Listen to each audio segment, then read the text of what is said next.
All right. Hi, everyone, and thanks for joining us here tonight for a special one-shot on Variant Roles. I think this is my first time back in the DM's chair on the stream since we wrapped Dragon Heist, and you'll see the familiar overlay and some familiar faces, but we are here tonight to celebrate the wonder that is the Grumble. Yay! So... I am your Dungeon Master, Dan Madsai DM on Twitter, and I'm here with some fantastic folks, so I will go around and let them say hello. Let's start tonight with our very special friend, Hannah. Hannah, how are you doing today? Oh, hi. I'm doing really well. I've been looking forward to this. I'm Hannah Rose. You can find me over on Twitter at Wild Rose Mage, and I plan and co-produce Worlds Apart, an actual play D&D show that we're turning into a podcast as well.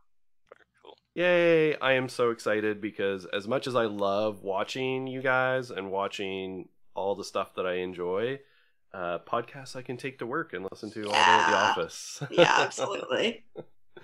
I am super stoked. All right, Jeff.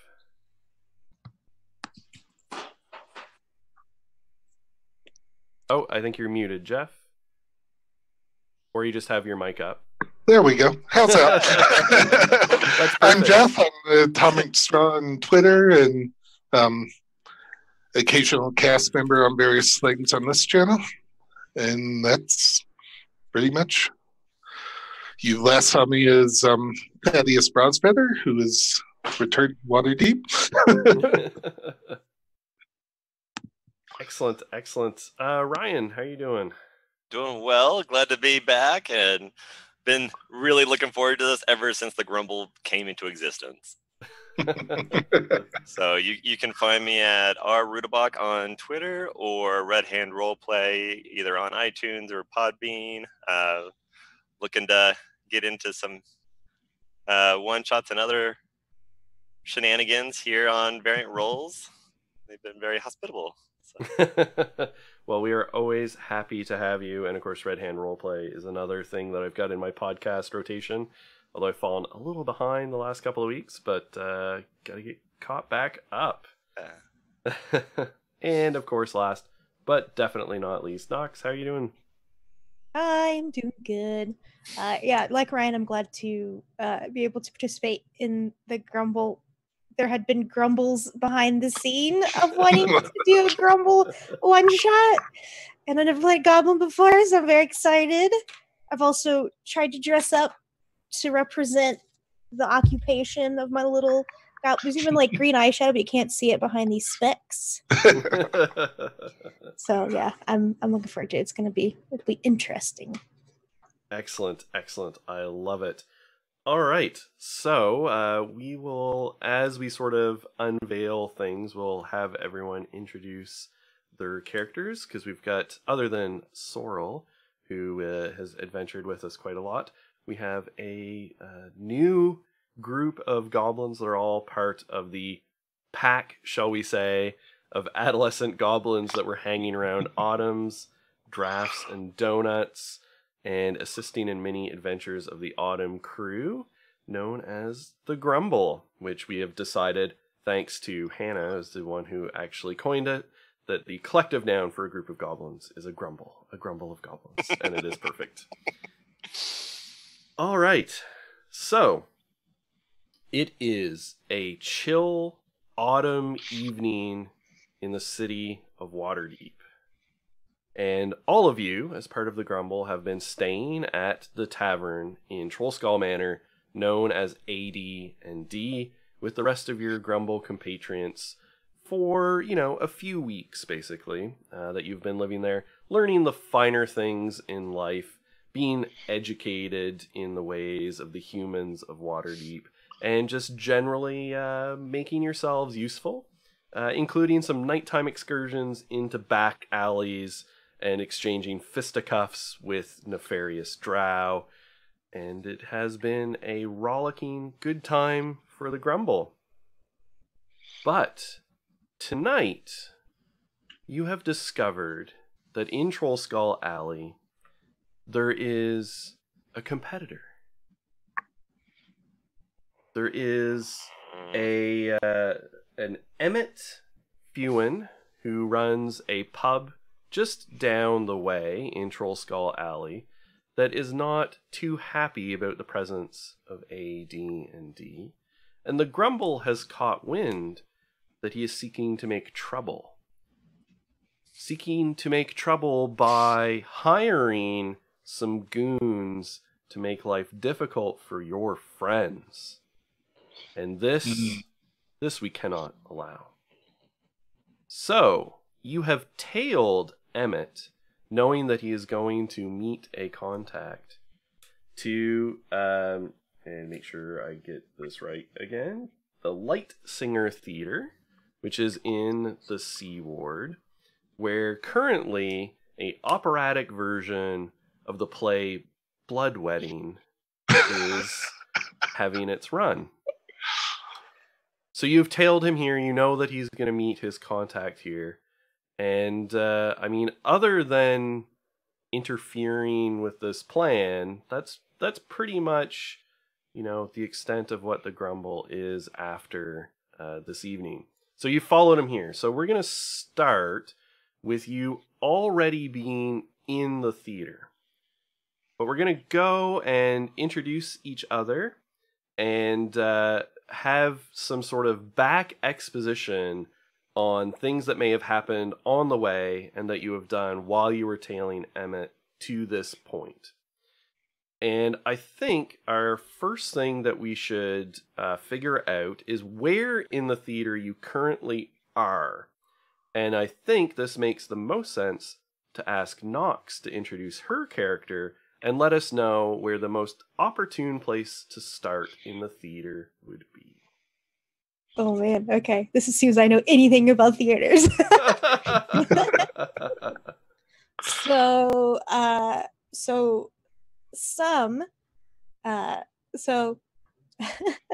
so nervous. I don't know why.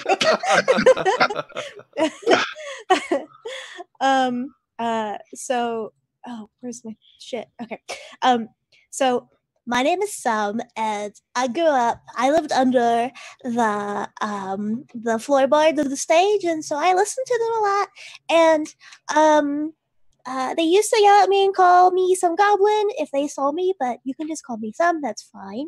So I think based on all the time that I spent here listening to all the pretty ladies sing their songs, I think that the best place for us to go to stay unseen and unnoticed is where they keep, like, I don't remember what they're called, but they're like the things that they put on the stage with all the pretty people and they sit in the background. I think that's the best place because that gives us a lot of hiding places. And the Sandery, that's what it's called. That place. We go there. All right. Okay, so we're going to start in the Sandery, which is where everything is stored, all the backdrops and costumes and things like that. Excellent. I like it. I think Sorrel might have read up on the Dummy's Guide to the Theater. Bolo's Guide to the Theater. Yes. Bolo's Guide to the Theater. I like it. Okay, so that does sound like an excellent place to start to me. And so we know that some grew up or has spent a lot of time underneath the floorboards of the stage, hanging out at the theater in general. So she's very exposed to that world. Can you tell us anything more about Some and how she joined the Grumble?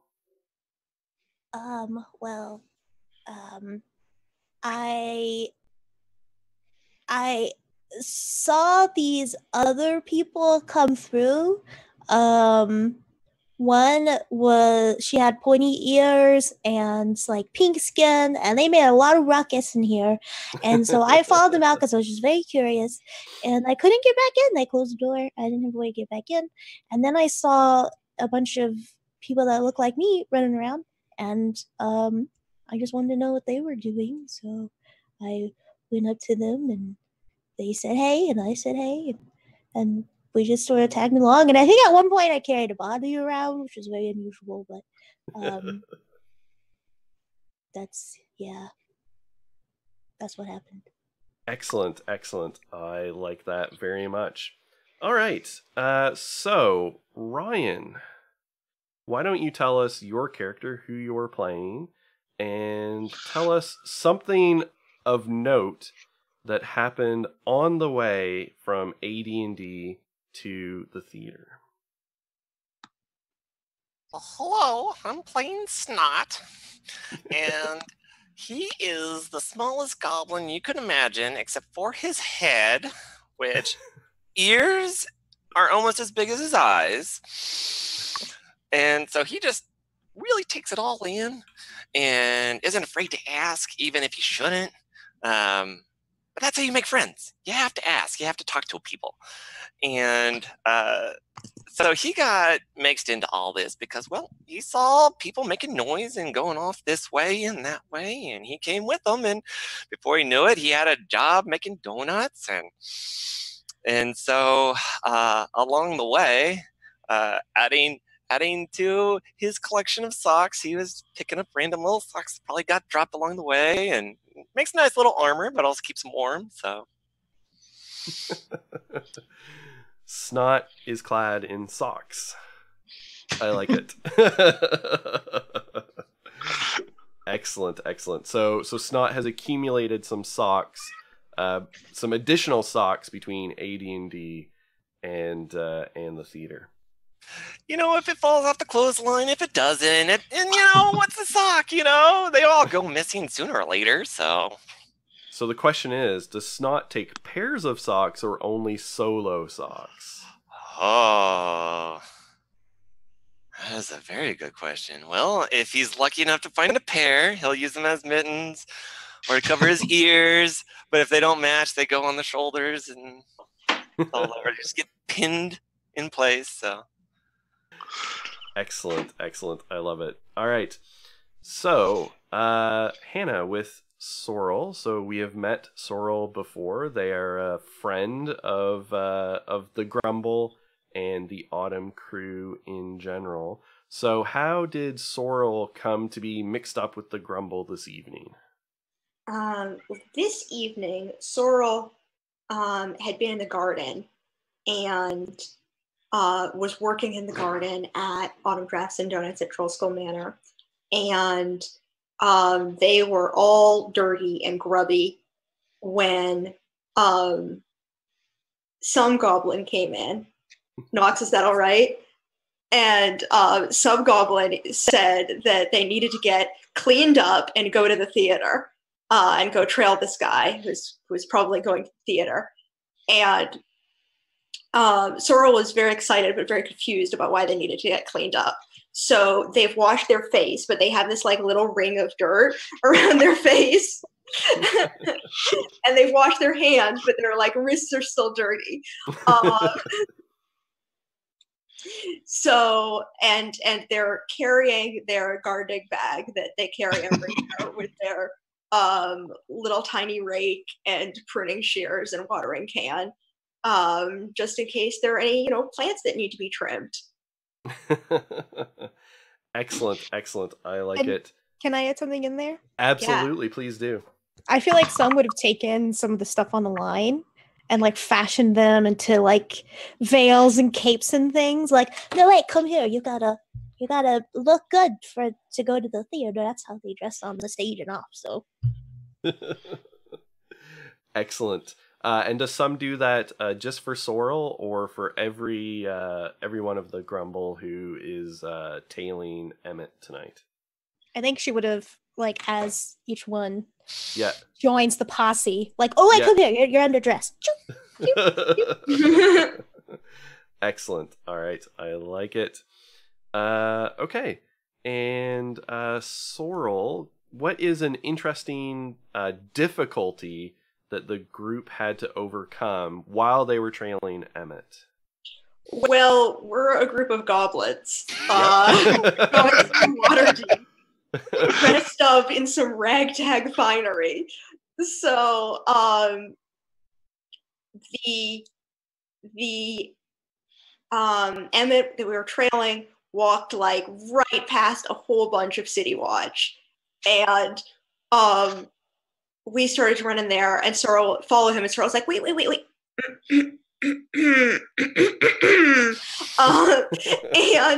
we had to like sneak around, around the block and catch up with him again so that we wouldn't go right past all of the guards who were probably going to be very suspicious of this group of goblins.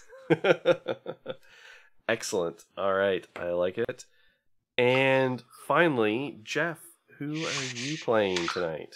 So, you actually see two goblins. One is a rather tall for a goblin, lanky, very muscular, but kind of stick figure type goblin. And the other one standing next to him is a little more rotund and heavy built and shorter, not quite as short as Stott.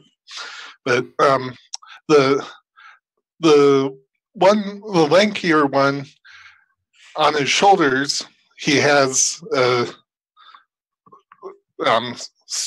stirrups that hang up and over his head, and like a little saddle on his head. And so the squatter one says, "I am Taka. I have been here from the beginning. I know everything. Tick, mount." And Tick bends over, and Taka goes running up and jumps up, and Tick scoops him up on his head, and he stands there, and "I get socks for you." And he starts will pull socks off the line. Excellent. All right. And so Tick and Talk, I will definitely forget which one is which, so I will probably just constantly refer to them as Tick and Talk. Perfect. As if they are a unit. So obviously goblins can't just walk in the theater through the front door. That poses some difficulty. So how did the Grumble get into the theater and into the Sandry without being seen? I feel like Snot would have the first person they came in contact with that would potentially be blocking their way, just bombard them with questions. But like, I'm picking up on all the little details. I'm like, oh, why is your coat dirty? What happened there? What's going on? What's this about? Where are you from? What's your name? Okay, so What's playing Snot tonight? Who are the actors? So Snot is providing a distraction by confronting some random person out in front of the theater, who is, a fine, upstanding Waterdavian citizen who immediately sort of sniffs and like brushes your hands away every time Snot touches them. My, what are you? Where's the guard? And is looking around. But Snot, why don't you roll me a deception check?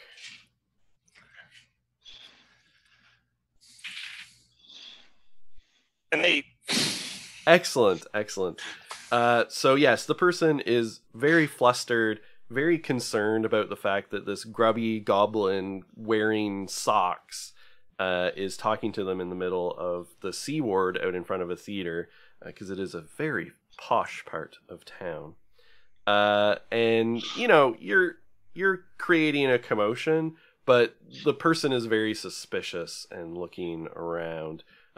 Guard, where is the guard? The Sea Ward. Oh, I can't wait to meet the guard! Yay! You always have so many stories and candy. Someone is not doing their job on the gates. They just let anyone in here these days. So Jeff, with TikTok, Tick and Talk find an entrance, to the theater. So where is the entrance? What kind of entrance would they find to get the rest of the Grumble in? So the theater has a little bit of a concession area in the back, and has a service entrance with food and supplies and stuff coming in and out. And Dick notices that and goes over there and just waits for people to be moving in and out, and he's going to try to go in through just kind of follow behind some box that's being moved in. Excellent. All right. So you all sort of end up in through the service entrance into, the general back of the theater in the service area. And it's a pretty, easy place. And of course you have some who knows the way around, I think, the back and under areas of the theater quite well. So some is able to guide you from this like service entrance and sort of the food area to, was it the Sandry? Is that what it's called? It's where they keep the Sandry. Okay, the Sandry. Okay, so the Sandry is the name for all of the backdrop type stuff. The Sandry shop. Okay, excellent. I'm not very well versed in theater terminology.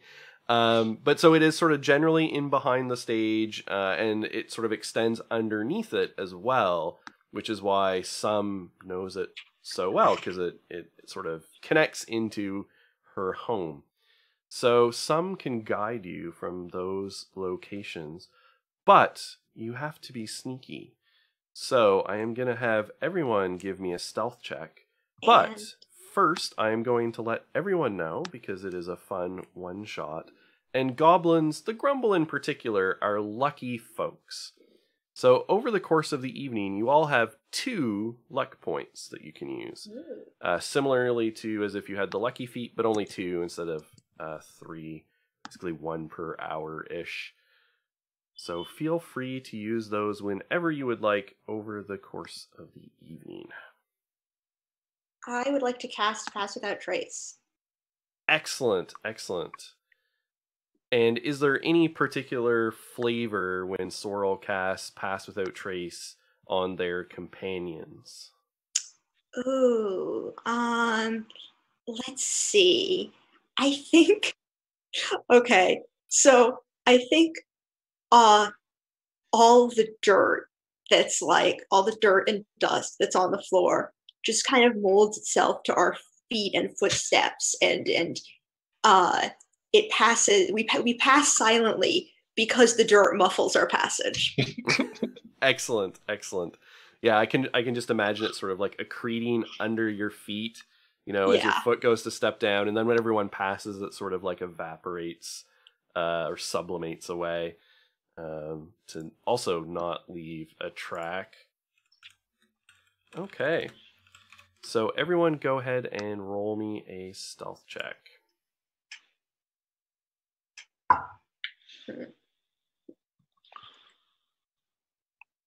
22. All right. 26. Excellent. Non-natural 20. Excellent. Oh, can't hear you, some. I was actually talking to myself. Oh. I was like, wait, that's not. Oh, so that is 15. 15. Excellent. All right. So the Grumble has no problem getting from point A to point B in the theater. As usual, the Grumble virtually just melts into the shadows and flows like, one with the darkness. Hello, darkness, my old friend. As the Grumble all the goes. black pair of socks on. Yeah. Little holes, bandana. Yeah, there's a definitely like do. The band is warming up and plays that song. Yes, and indeed you can hear the band playing a very haunting melody as the opera is starting. And you make your way from into the Sandry shop and the sort of general backstage area of the theater. And you can notice, and some you notice a little bit differently. So you're used to seeing the stagehands do their work. And the stagehands generally just wear sort of, they're good working folk, right? So they've got, like brown work pants and white work shirts, sleeves rolled up, because that's what you do when you do hard work. You got to roll those sleeves. And as they, move stage equipment back and forth, it is not the usual stagehands backstage tonight. In fact, all of the people moving the furniture around are eerily thin, very, very thin. The clothes they're wearing sort of just hang off of them like the worst mannequins ever. And they're clad sort of all in black with hoods, which is particularly odd, as the hoods are sort of drawn up and they're just, shuffling around and moving furniture. But they haven't spotted you. They don't seem to pay any attention as you move around in this area. I think we should pull one of the hoods off. See what's under. Stop. I'm curious. Wait, no. You gotta give us away. That's not what they normally look like. Even more reason to. No! You gotta give us away. If you want cool clothes, there's better clothes elsewhere, but not theirs. But they're wearing those. That's interesting. No. Can do it quietly. What's their socks look like? Do they match? Snot, why don't you go ahead and give me a perception check? 18. Was it 15 or 18? 18. 18. All right. So, Snot, you're looking around, you're checking out, they've got these robes brushing around. They're quite long. But, every once in a while, one of them turns and it kind of whirls up a little bit. They appear to have shoes on, but no socks. And in fact, you kind of notice that leg is real thin. One could even say it's skeletally thin, as you see just a hint of white bone underneath. Hey guys, that's kind of weird. They don't even have socks on. There's nothing to hold the socks up. What's that about? They seem frail.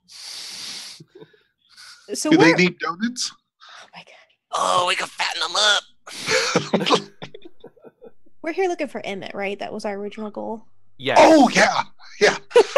Yeah, we should stick to it. But I'm gonna leave a little stack of donuts on like a side table or a piece of scenery. Excellent. I'm gonna take like an eighth of it. Now the question is, are these regular donuts or are they the dank donut special? They're regular donuts. Okay. They're the autumn spice blend. The autumn spice blend.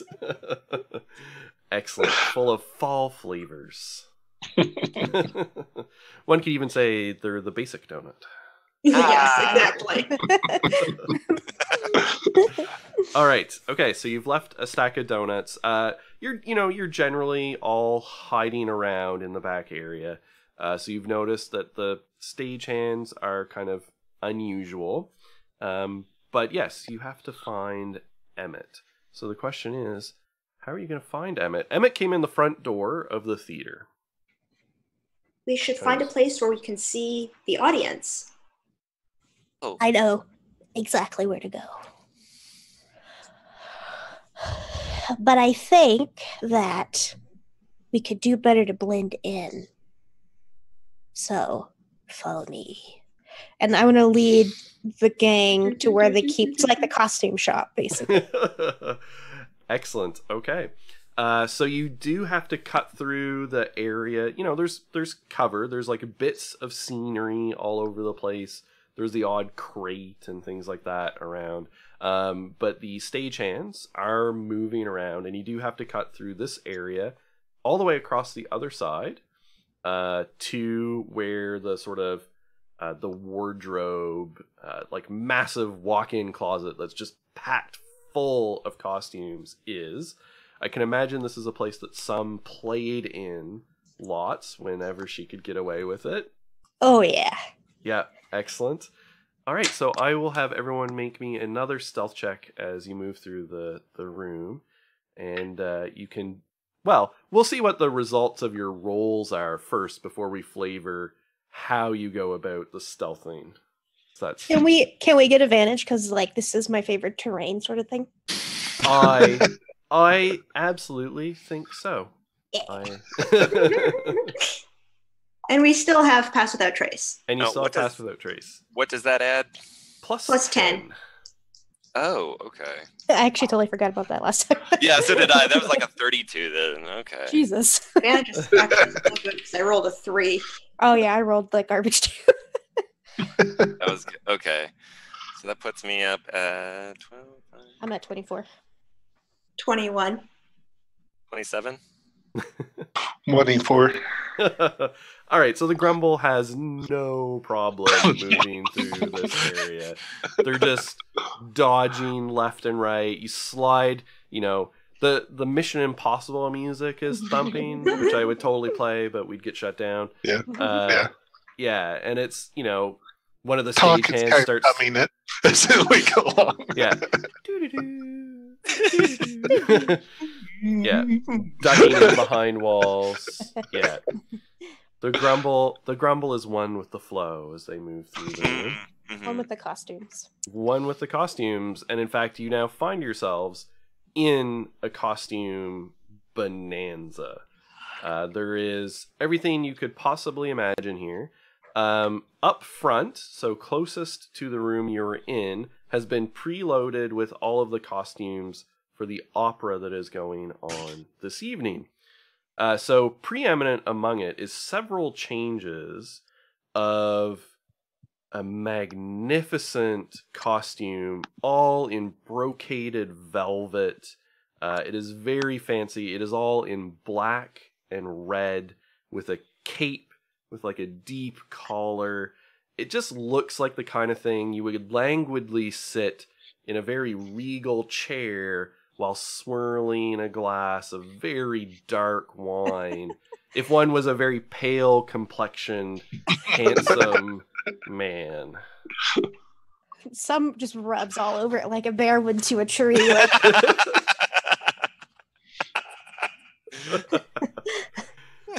So I want to find the section where they keep the costumes for halflings and gnomes. Yes. There is definitely, so it's kind of like near the back where there is a whole section for oriented towards halflings and gnomes in various productions.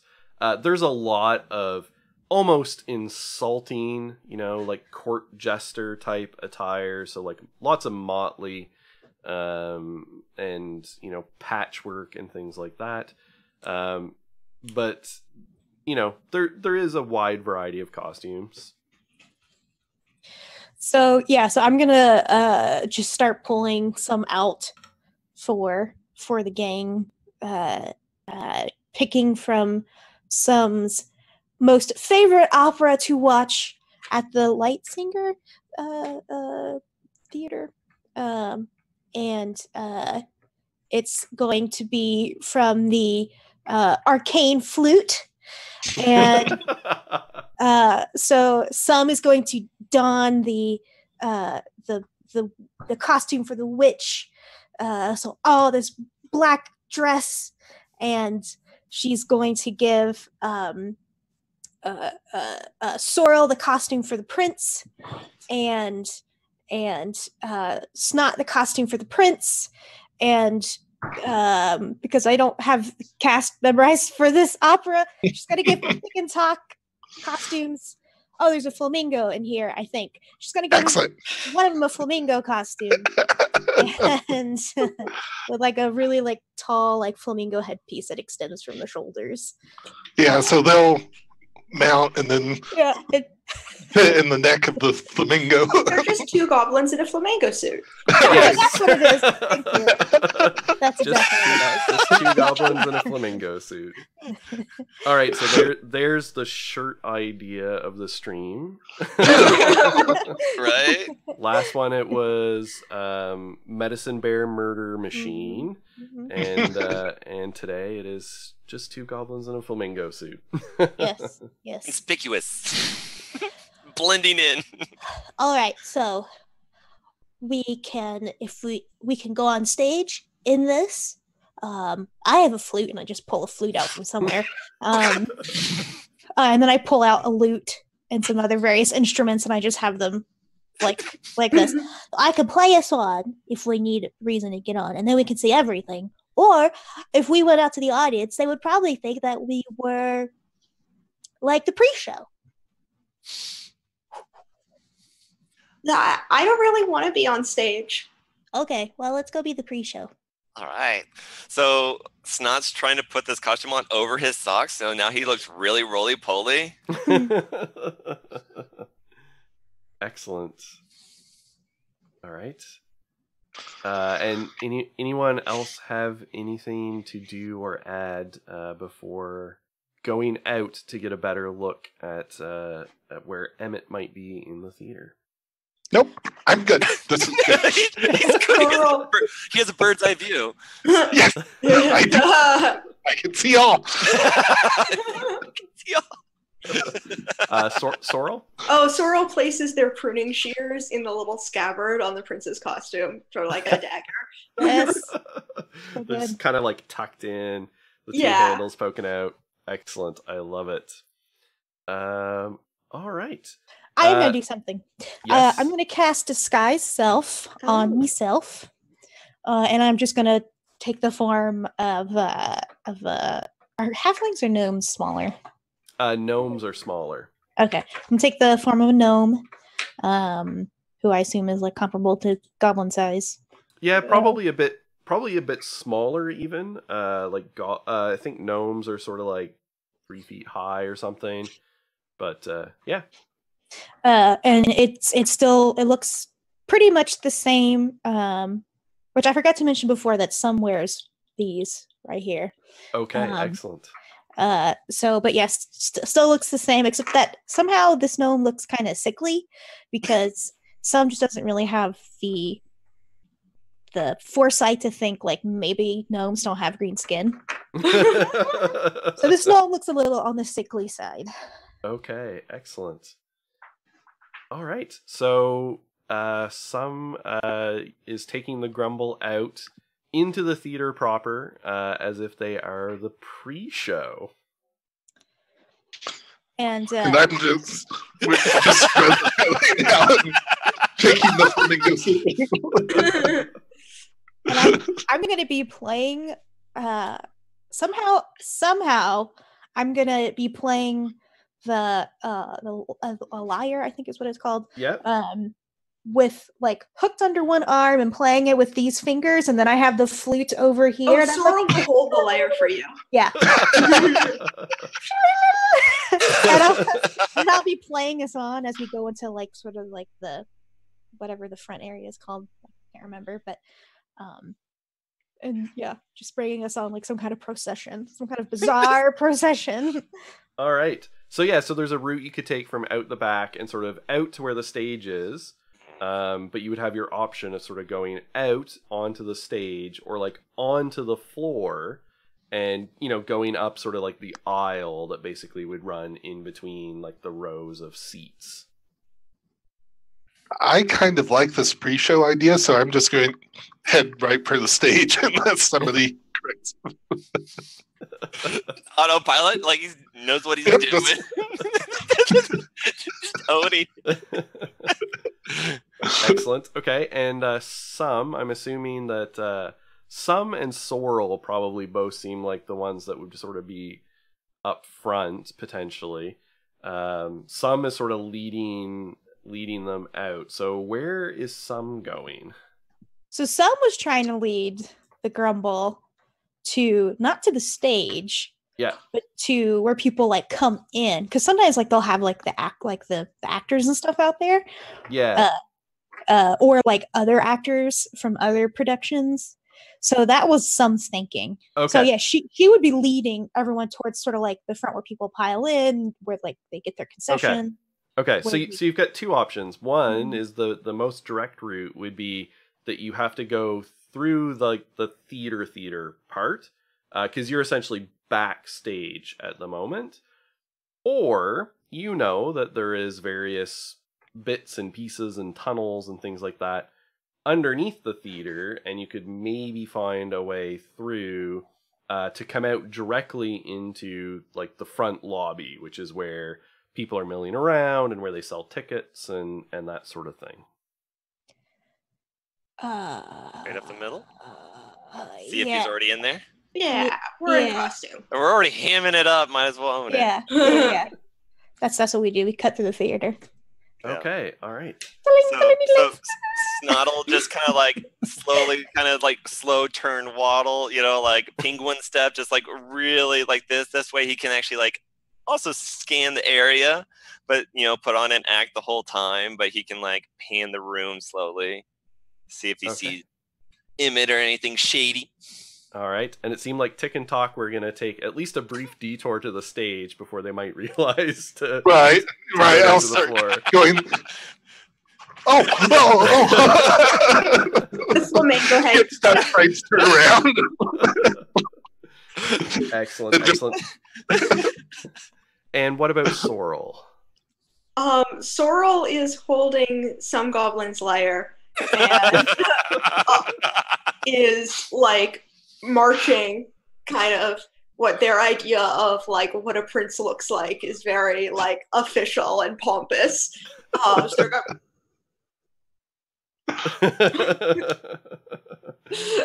Excellent. I love it. I am going to have everybody make me performance checks. I'm going to give some advantage because some is also playing. and we do have luck points. Oh, yeah. Yes, ooh, yeah, absolutely. I'm going to use one of those. Okay. Well, that was worse. Okay. It's actually a 15 for me. Okay. 15. Wait, what are we rolling? Performance. Performance? Yeah. 24. All right. And Sorrel, what was your 8? Oh, okay. no. All right. So some is like managing to play 2 instruments simultaneously while leading the crew through. Sorrel, you're barely managing to keep up with your act because you're also holding the line. And so, you're trying to do sort of the pompous walk plus carry it at the same time. I'm trying to do the pompous walk, but I keep like tripping. Yeah. Exactly. Tripping over your own 2 feet.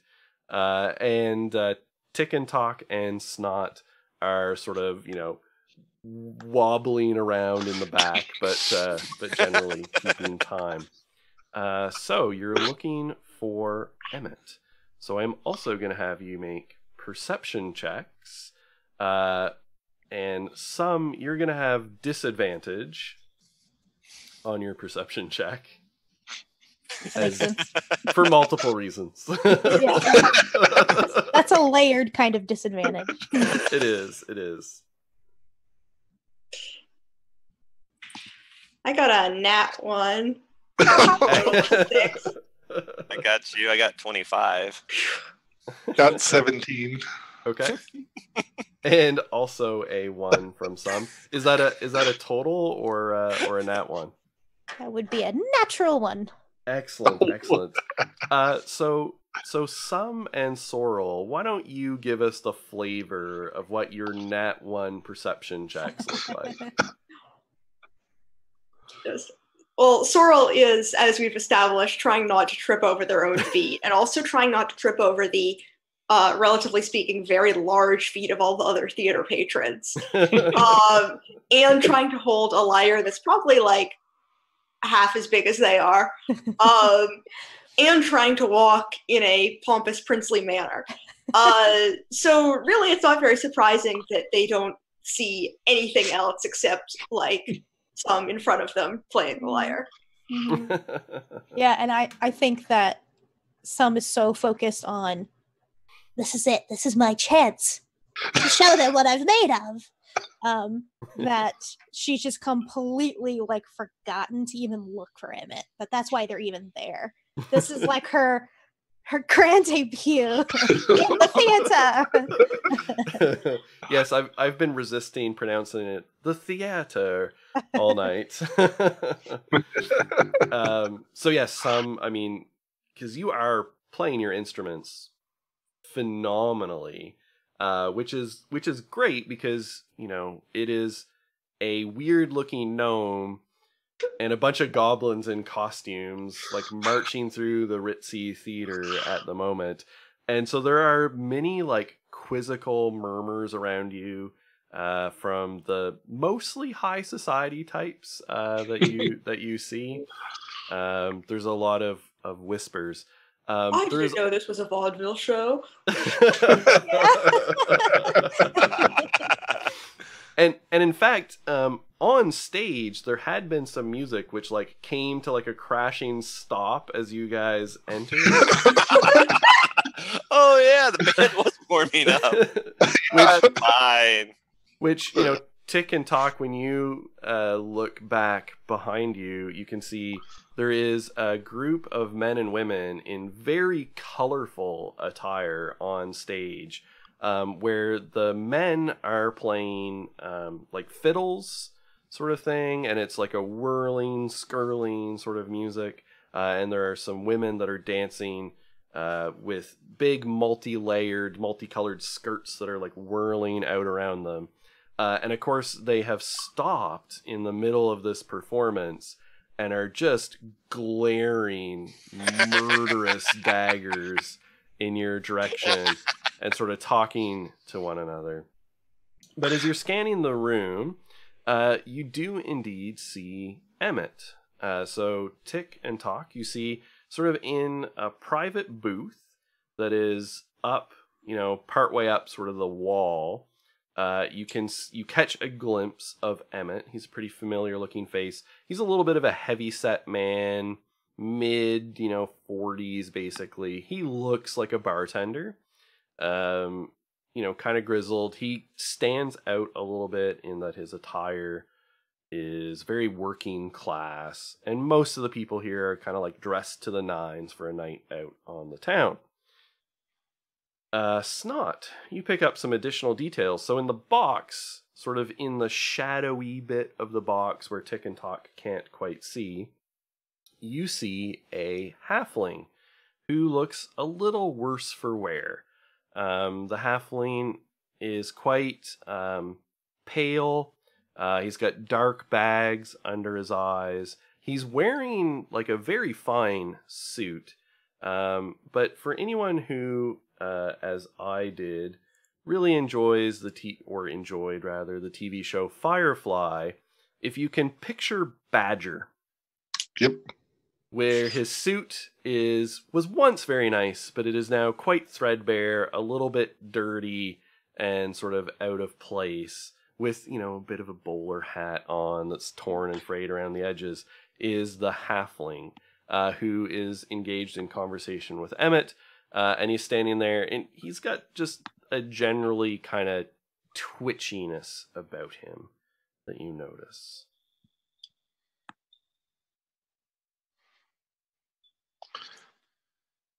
And trying to sing along to the tune. He's up there. He has a friend. He's up there. That's not how it goes.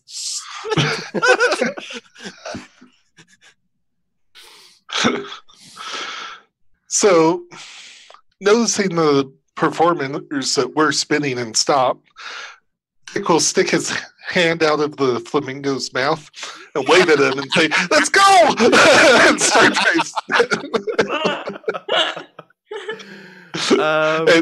and at the same time, try to catch everybody, all the goblins' eyes, and point up at the box.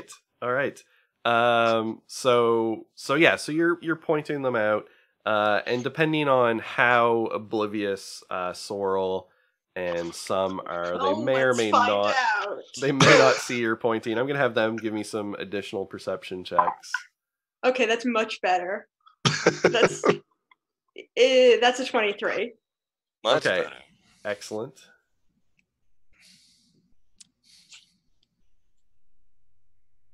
21. 21. Okay, so you can see, you hear Snot telling you he's up there, meeting a person, and Tick and Talk pointing.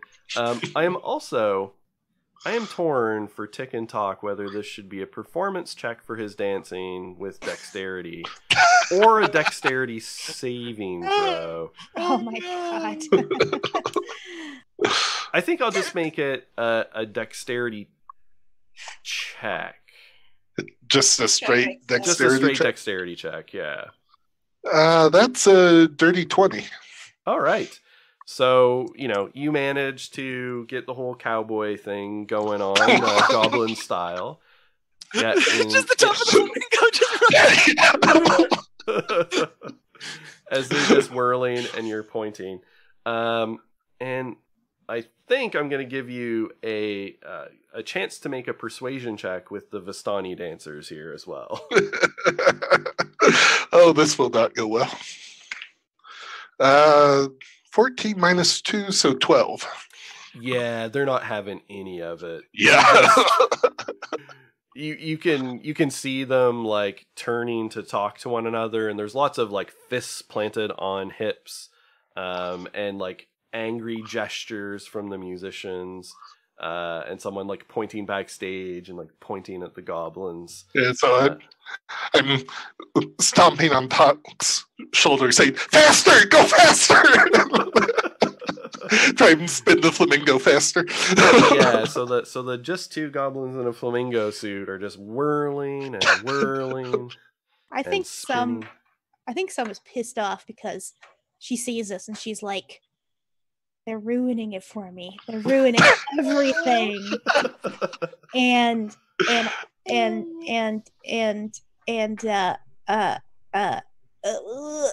she was I'm going to cast Mage Hand somehow. Okay. I think it's part of like the gestures to play the strings on the lyre. Sure. And like I just stop for a moment to like speak the words to cast Mage Hand. Yep. And even though I can't really do this, but she's gonna try to like just stop him. All right. How subtle do you want to be with your casting? Not at all. Okay. Excellent. I mean, as a bard, you're kind of weaving it into your music anyway, so it doesn't stand out like a sore thumb. But for anyone in the know, they might detect or see that you're casting a bardic spell. But yes, you cast Mage Hand, which what does it look like for trying to stop Tick and Talk from their dancing? Yeah, you just see this, I think I want to color it purple because I'm so used to that. Excellent. Purple's my favorite color. Okay, so to get brownie points with the DM, Mage Hand is purple. And it just this spectral, like, honestly not that big. Not much bigger than her own hand, to be quite frank. Hand comes out and it just like rests like on the side of whatever the bottom goblin is, like the side of their cheek. Like this. Just this. All right. So what does Tick and Talk do when this hand sort of like apparates and sort of like presses against their face? The bottom goblin. What? And you just see this like purple. We're dancing. No dancing? So then a very dejected flamingo just stands there. Just sulks. Okay, no dancing. Some just kind of like, and then resumes. I've completely forgotten why they're there in the first That's place. like, Yeah. Some is lost to the passions of performance. Can I see a way to get up to this booth? That is a very good question. Sorrel, why don't you go ahead and give me an investigation check as you're kind of looking around for something very specific. Okay.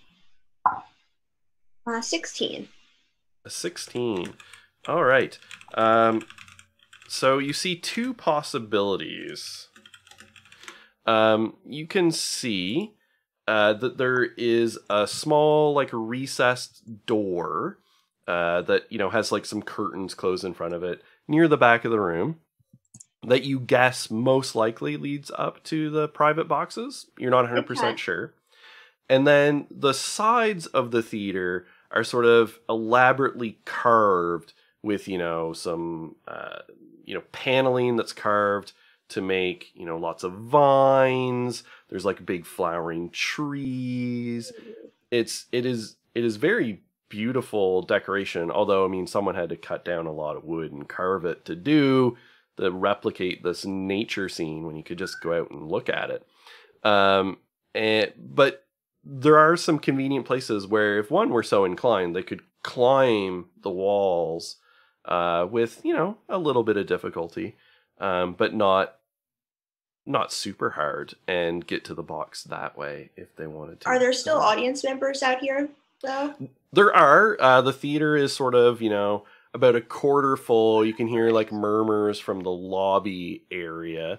But there are some people around, and they're kind of just generally watching what you're doing.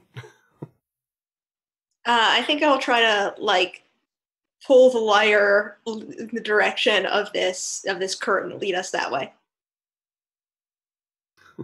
Yeah, some is dragged along. Let's go to the box. Let's take our performance to the box to entertain the nice people. To the box, to the box, to the box, to... Yes, Sing it our along. audience awaits. Passing it along down the line. To the box, to the box. All right, so you're going to sort of generally make your way through with, some degree of, well, how unobtrusive can a troupe of dancing, singing goblins really be? So I don't think there's any point of making you make any sort of check as you guys just make your way sort of straight across. But I will have you continue to make your performance checks because, Yeah, that makes sense. 17. Oh, you're muted, Jeff. Oh no. I got a 3. Since I was told no dancing, I'm just walking very slowly behind everybody. Oh, the sad flamingo! Wow. Just a I think- sad flamingo. I think what we've learned is that Sorrel cannot carry a tune at all. Do I get advantage? Yes, I mean, by rights you should have disadvantage playing 2 instruments, but I think that it has the opposite effect on the crowd. I definitely agree with that. That is a 15. Okay, all right, so... No, sorry, not a 15. Good lord, 25. 25, even better. So yeah, you're playing masterfully, which makes up for, you're playing to sort of like drown Drowning out out. Sorrel's tone deaf singing. Yeah. But so you generally make your way over. People are watching you because you're being fancy, but they seem like they're just assuming it's part of the show.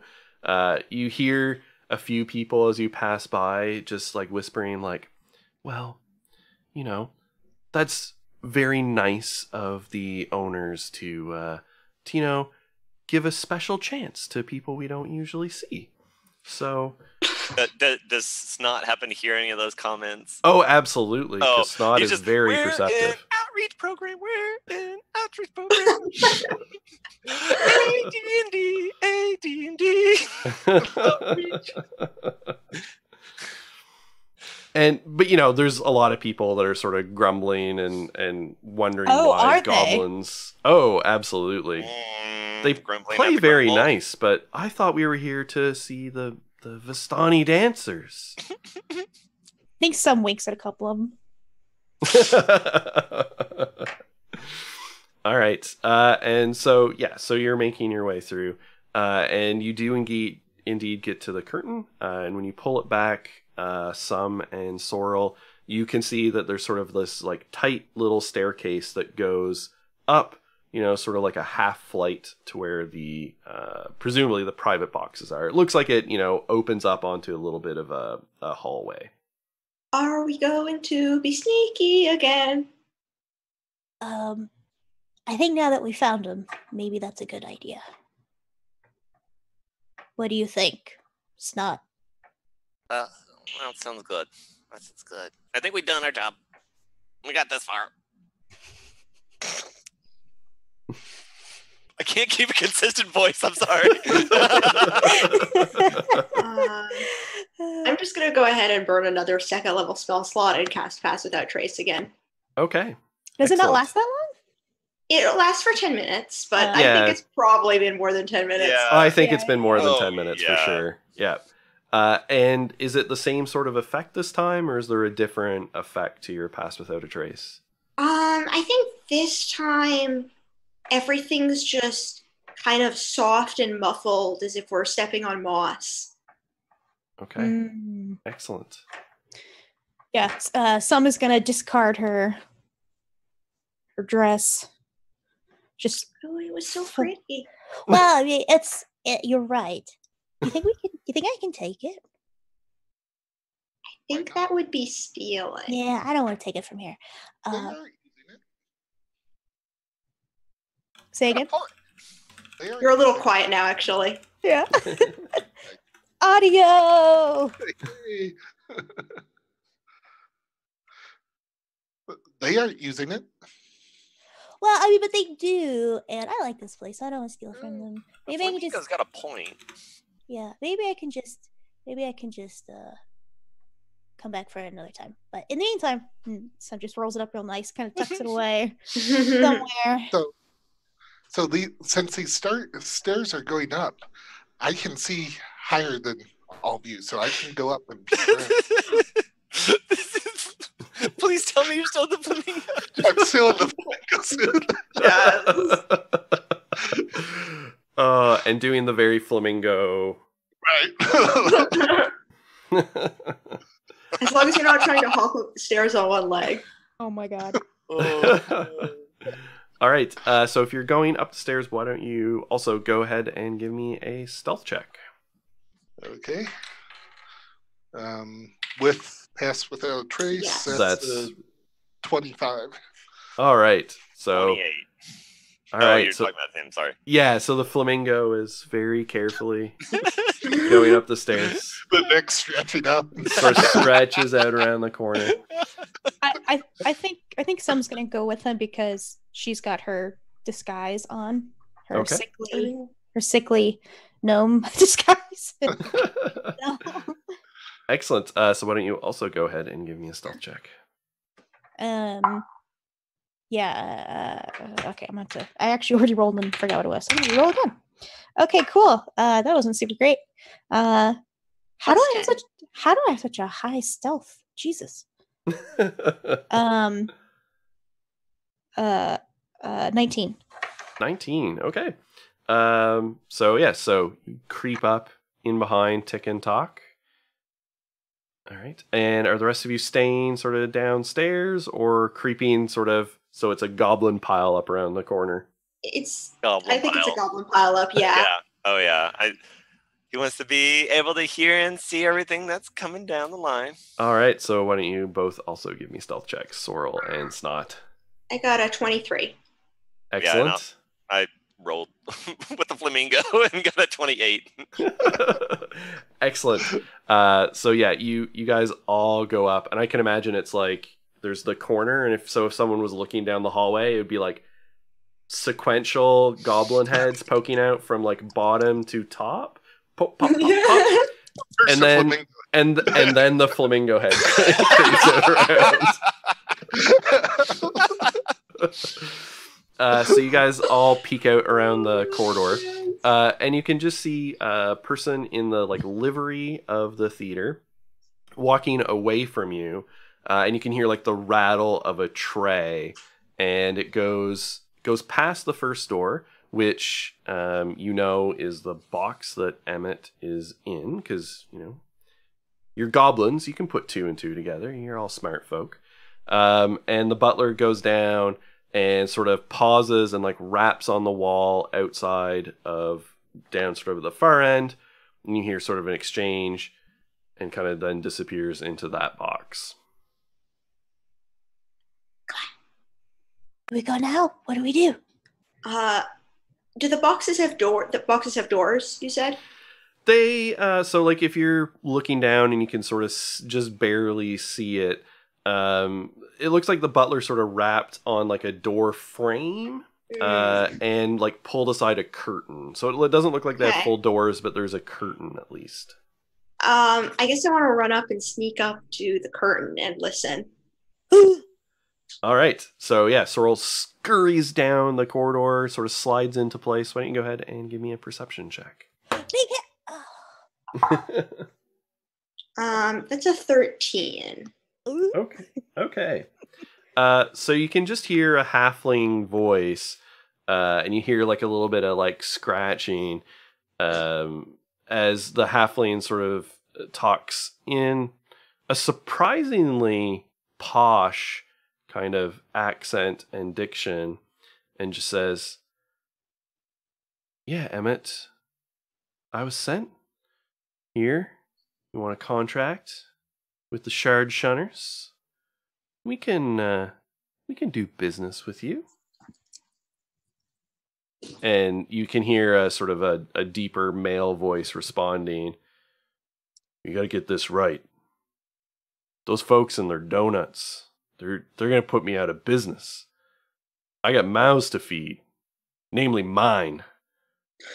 I don't want this to be too expensive, but I don't want this to go on too long either, I want them gone at the end of the week."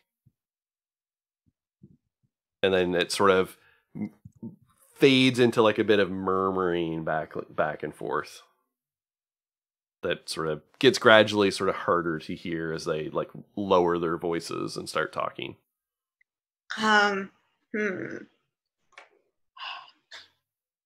Sorrel kind of looks back and forth, and in a perhaps uncharacteristically bold display, pulls out her pruning shears and rips through the curtain and says, "You will not threaten my friends!" Excellent. All right. So you whip out the pruning shears and sort of go to slice into the curtain and part it, and it bursts through, and you can see this halfling and sort of middle-aged bartender looking at you with some degree of shock. And the halfling sort of bares his mouth in a snarl, and you can see like his front two teeth are kind of a little bit oddly long for a halfling, and he kind of hisses at you, and his eyes are kind of beady and red. And I need everyone to roll initiative for me. Dun dun dun. 17. Oh my god. 15. All right. 13. That's a natural 1 plus a 3 initiative, so I guess a total of 4. All right. And I'm going to have to... So TikTok was 17, Snot was 15, Sorrel 13, and some at 4, and...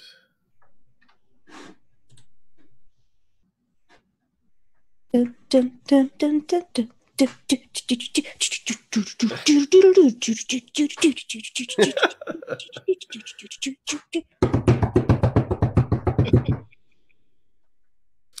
All right.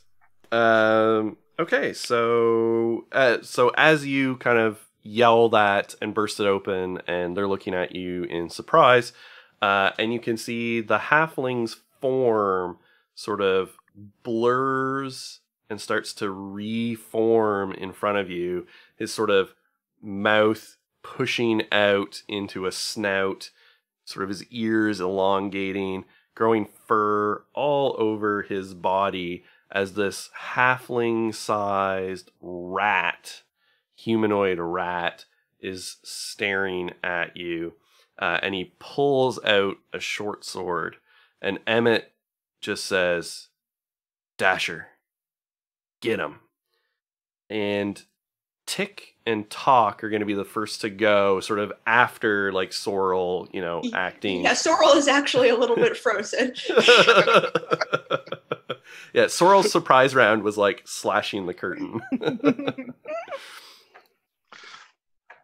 So I'm going just run in after Sorrel and see the halfling changing there and just shout, "Flamingos love rats! Charge!" And run up to him, and the head of the flamingo comes down, and my flail comes out of the mouth. All right, go ahead and make that attack roll for me. That is a 16. 16 hits. All right. So that is 10 points of bludgeoning damage. All right. So you're... And, oh, yeah, sorry. Go ahead. and I'm going mark him with the unwavering mark. Okay. So he has disadvantage if he attacks anybody other than me. Perfect. So your flail hits him in the face, and you can see it sort of tear some streaks across his face, which immediately in behind it heal. You get the impression that he like kind of looks back at you with narrowed eyes and just chuckles. Silly goblin. I ain't no normal rat. And then it's gonna be Snot's turn. Okay. Yeah, definitely going to probably between the flamingo's legs come in and let's go with the first time playing a rogue. I want to try this insightful fighting, which using the bonus action, I can be a contested against the target's deception check. Okay. So, Indy Beyond's giving me a lot of information here. If I succeed, you can use your sneak attack against that target, even if you don't have advantage on the attack roll. Not if you have disadvantage. So going for a sneak attack. Okay. All right, so go ahead. And so what do I have to roll? A deception check. Or is it you roll a deception check and I... let's see. That isn't incapacitated, contested by the target's deception check. Oh, okay. So I do an insight check. You do a deception check. Okay. All right. I got you now. Just posted I got you now. Yeah. So deception -1 charisma 17. Oh God. 18. All right. so you feint past his defenses and land a blow, and it seems like your blade sort of impacts but like skitters off his hide. It like rips through his clothes but then just like skates across his hide and doesn't do any damage. Guys? Hit harder! And then for a little bit more movement, get into the corner of the box. Sure, yeah. And at this point, like, people down below are like starting to look up at the commotion, and there's obviously the like, oh my, exclamations. And it is Sorrel. So I only have one damaging spell prepared, but it is Moonbeam. Oh, excellent. So Sorrel extends their hand and it's like, I don't let rats in my garden. And I would like to cast Moonbeam. So Excellent. there's this beam of, I think it's almost as if like the curtains part and the moon shines down into the theater. And I need this were-rat to make a Constitution saving throw with disadvantage. Okay. Because it is a shape changer. Excellent. And 5 is definitely going to fail. Yeah, it's definitely not going to do it. So it's going to take some radiant damage. And it must revert to its original form. And it can't assume a different form until it leaves the spell's light. Excellent. Oh, wow. It takes 11 radiant damage. All right. So as the moonbeam sort of shines down, and I can picture the Dasher, the rat form, sort of like flickering back and forth in between like its halfling version and the were-rat version, and then snaps back into its halfling form, and it's like smoking and seared and sort of hissing and like crouched down. And then it is his turn, and he is gonna like sort of back out of the moonbeam, but he doesn't have very far to go. The box isn't that big. It's like maybe 10 feet wide by 5 feet deep. So he kind of can just step to the side, and that's about it. The moonbeam is a 5-foot radius. Yeah. So that means that it's 10-foot diameter. Yeah. Oh, that's right. I was thinking that it was a 5-foot diameter, not 5-foot radius. So yes, actually, your whole box is the whole box is covered. So the only way he can get out is to try and dive out of the box, or run past all of them. Yeah, or run past all of you. So many opportunity attacks. Yeah. So I think he's gonna try and move through you folks in the doorway. But there is 3 of you in the doorway, essentially, kind of all crowded around. So you're all going to get, I guess, strength athletics checks against his dexterity acrobatics. Because we're all so strong. And he rolled a natural 1, so I think you guys don't even need to roll because he is clearly gonna fail. But for the I rolled a nat 20 too, so. But for the attempt, I'm going to give you all attacks of opportunity. But I will just say, if you don't have a magic weapon, ain't gonna work. All right. Also, I was in the box, not in the doorway, if that helps. I'm not sure if I was close enough to the doorway. Yeah. But he was trying to leave your reach. Okay. Yeah. Oh, right. Actually, that's a good point because you're in the moonbeam as well, so you also need to make a Constitution saving throw. Oh, sorry. Oh no, that makes sense. Yeah. Okay. You don't have disadvantage though. Oh right. Cool, because it was a Constitution. Ted. Sorry, you're gonna take 11 radiant damage. Oh Jesus Christ! Sorry, I forgot. And Emmett as well. Oh yes. What's the DC on that? DC is 13. Oh, all right. So I succeeded. Okay. So you'll take half. Emmett failed.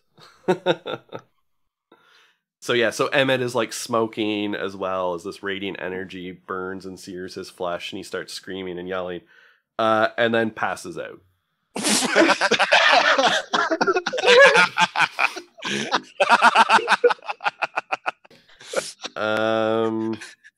It's Sum's turn. Some goblin's turn. Some fucking goblin. One of you guys. That's her middle name. Yeah. It's on all the forms. So looking from my perspective, I see 3 goblins shoved into a doorway. Yep. And then as I approach, beyond them, I see a passed out Emmett and a halfling that's looking real nasty. Yep, that is correct. And the light of God coming down. The light of God coming down and searing everyone. Spotlights on everybody. Yeah, I think that Some sees that, and her eyes just get really big. And Some doesn't see a moonbeam anymore. She does see the spotlight. And she realizes if there was a goodest time, a good whatever. That works. Yeah. This is her moment. This is really her moment to shine. And so Some is going to move towards the railing of the box, leap on top of it, face let's see, how does this thing work? Face the audience. It's a circle? It's a dome? Or is it a cone? The moonbeam is a cylinder. Are you talking about your little vocal? Oh. Are you talking about Shatter? Yeah, where's the PDF? It's a 15-foot cone. It's a cone, right? Yeah. So I think that as like no, fuck it. So she's gonna jump onto the railing, face the audience, arms spread wide. She's gonna drop disguise self because she needs credit for herself. And just arms stretched wide, head tilted back, and she is just mouth opens up, eyes close, and she says, "My name is Sub, and this is my debut!" And then cast Shatter out in the cone towards the audience.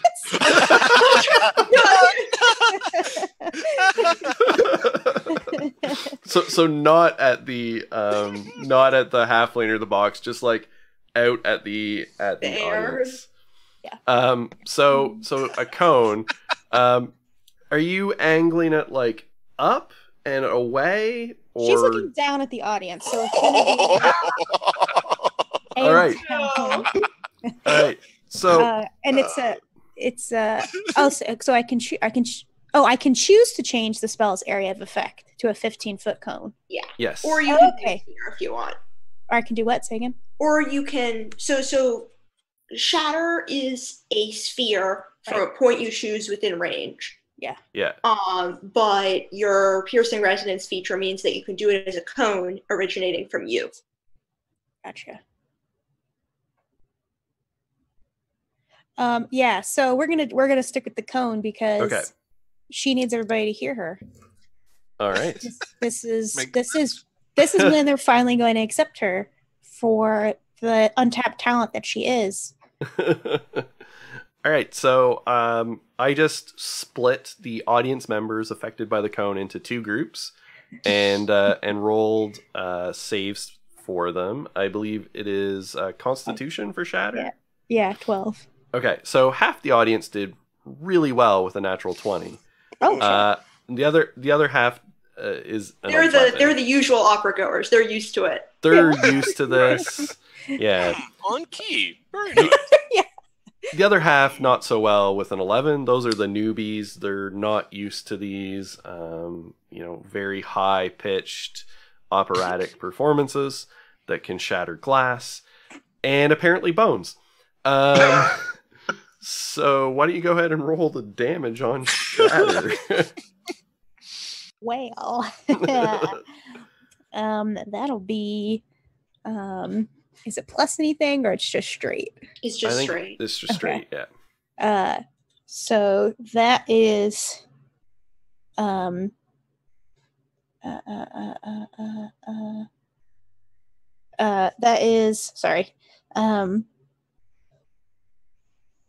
that's 16 points of thunder damage. Yeah, thunder damage. Yep. So a bunch of audience members take 16, and the rest take 8. Half and half. So all of the audience members affected by this, which, you're up in a box a little bit, 15-foot cone. I'd still say people were like clustering around because there was a commotion in the box and people like to see and look and figure out what's happening, right? Rubbernecking along. Right. So, a good, 6, 7, 8 people probably caught in this cone, who all like sort of immediately crumple under the sonic onslaught. You see like hands clasped to their ears. From a few people, there's like, when they hit the ground, you can see like blood trickling down because of like ruptured eardrums. A few people twitch a little bit when they hit the ground. But yeah, you knocked the audience off their feet. Quite literally. Yeah. All right. After that happens, she looks down, turns around to look at the rest of the Grumble. See, if you put your mind to anything, you can do anything. You too can be a flamingo if you want to. TikTok. And you can have a point of bardic inspiration. Oh. Excellent. And for that rousing performance, I'm going to give you a point of inspiration to use as you wish. Also, because you moved through the moonbeam, you should go back and roll your con save. I think she should have advantage because she believes it's a spotlight. I 100% agree with you. And for that suggestion, Sorrel, I'm giving you a point of inspiration. Thanks. Oh my lord. Oh shit, okay. What is it? Constitution? It is. Yeah. 20. Yes, you succeed. So you take 5 damage. Yeah, and it just like pumps more adrenaline into me. Yeah. You're just shining with moonlight. Yeah. That's Yeah. Oh, the spotlight's so warm. It's feel it. feels so good to be in it. All right. So with Moonbeam, do people take damage on their turn after the They start first their casting? turn or enter it for the first time. Yeah. Okay. So unconscious Emmett like spasms violently in the Moonbeam. Oh no! Accidental murder goblins. And because he's unconscious and takes damage, that's 2 deaths. Oh, Or no, sorry, it's just 1 because it Just won't be auto crit. So it's it is an automatic death fail. And we are back around to Tick and Talk. So a con save again for the moonbeam. Yes. Yeah, if you're in it. I might have just placed it like on. I was right next to him. Okay, you're right next to him. Yeah. Yeah, so that's only 8. So Okay. Let me roll again because I just used 1 for the last round. But you take 10 damage. okay. Sorrel's like waving their hands, like, "Oh no, I have to turn this off."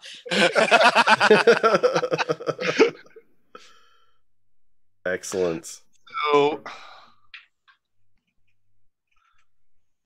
yeah, I realize that I'm not doing anything against the rat. So I'm going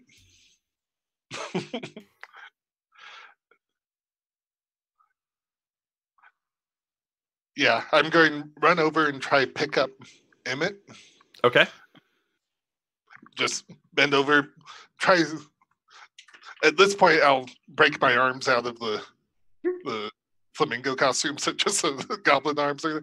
I hold on to him and just start pulling and going out the. Okay. All right. So you can grab him and pull him out of the room easily enough. Well, give me a strength athletics check. You're a little goblin and he's a big burly. That's a nat one. So you are making progress. You're pulling, but you don't get him all the way out this round. You get him so like you're out in the hallway, but he's still like in as you're like going a haul on him. Excellent. Excellent. Snot. Okay, so Rat Dude is still there? Yes, because he went to try and like run past all of you into the corridor and failed miserably. Um, he like literally tripped over his own 2 feet when trying to tumble through and like just bounced off of the wall of goblins. Okay.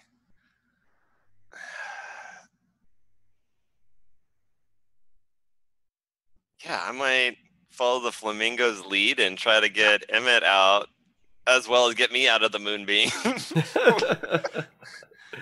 All right. So why don't you also give me a strength athletics check, but do it with advantage because technically you're sort of being assisted by the fact that Tick and Talk are pulling him. Flamingo. I will take that. And it was it was Strength athletics. Yep. Athletics. Yeah. 15. All right. So yes, you guys go tumbling out into the hallway with Emmett. All right.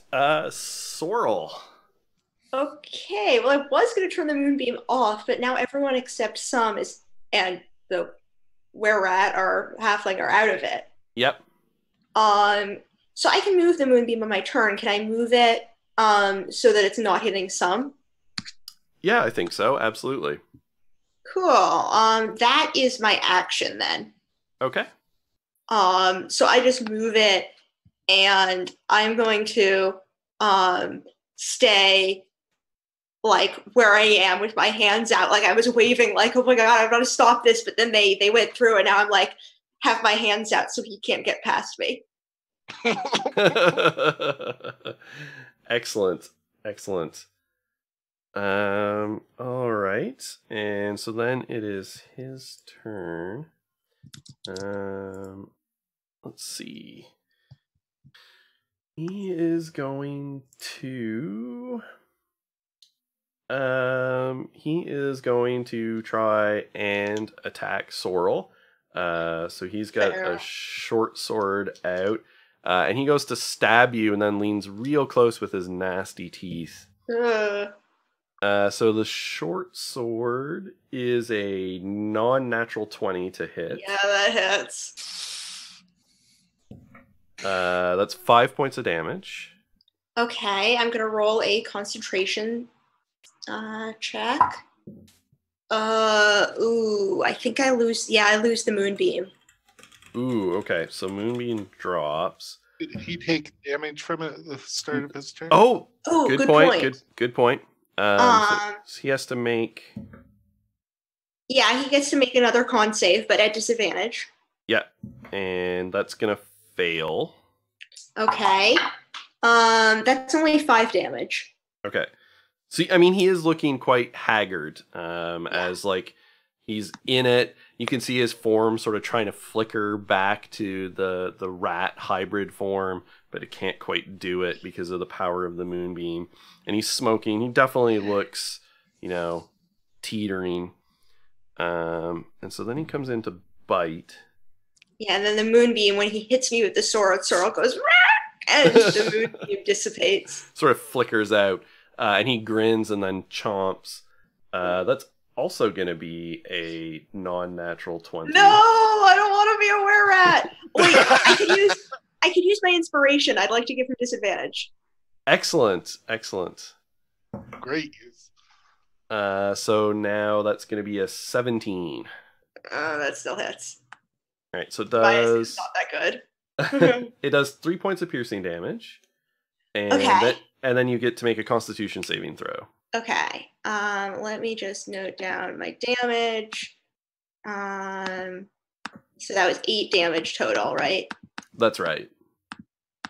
And Constitution saving throw. Yep.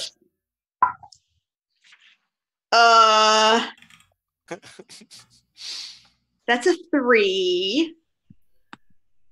And okay.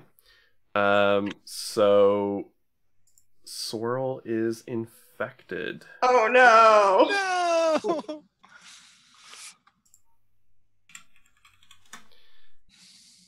All right. So I think that's a long-term thing. It doesn't have any immediate effects. It's a bad long-term thing. It is. You can get it taken care of. And then it's Sum's turn. So some crazed on the passion of performance and on a high turns to see the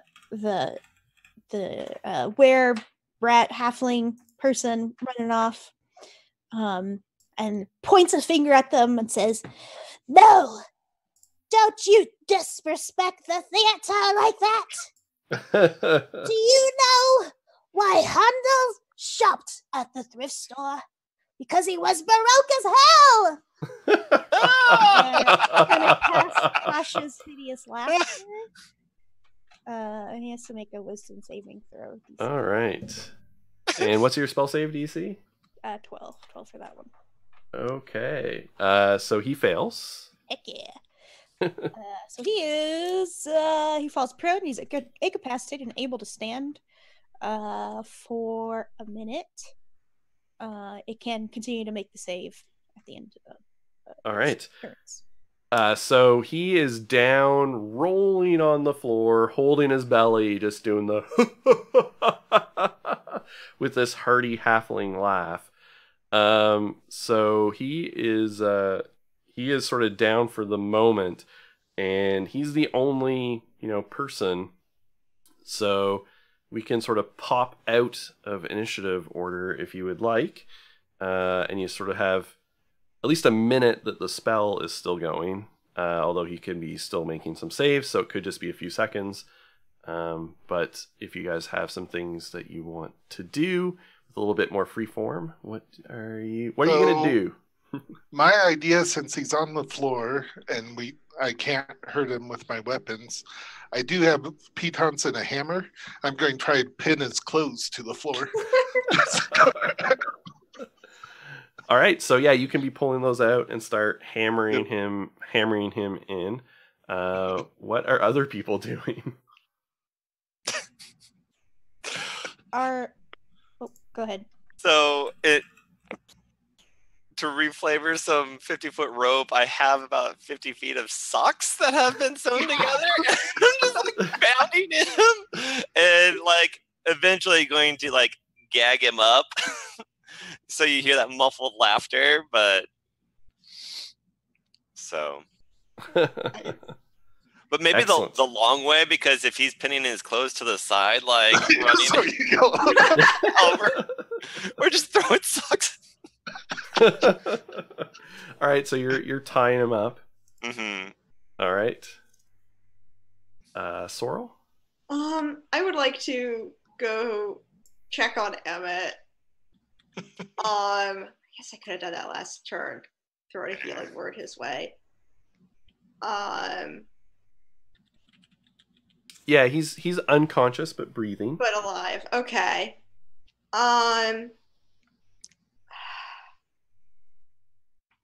Does anybody know how to write?